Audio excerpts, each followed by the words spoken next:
Si aucune mesure n'est prise, je crains que les viticulteurs, qui n'auront plus rien à perdre, deviennent incontrôlables et ne mettent le feu au département de l'Aude. Merci Madame la Présidente. Chers collègues, ma question s'adresse à Monsieur Marc Fesneau, ministre de l'Agriculture. Monsieur le ministre, alors que les vendanges touchent à leur fin, le constat est clair, la viticulture française est en train de mourir.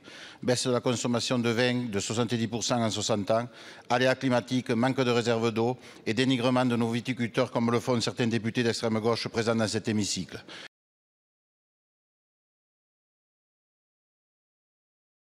Explique entre autres les difficultés de ce secteur qui représente près de 500 000 emplois sur le territoire national et incarne l'art de vivre à la française. La catastrophe est économique mais aussi humaine. Je vous ai déjà alerté à plusieurs reprises, Monsieur le ministre, au travers de courriers, mais peu de mesures concrètes ont été prises.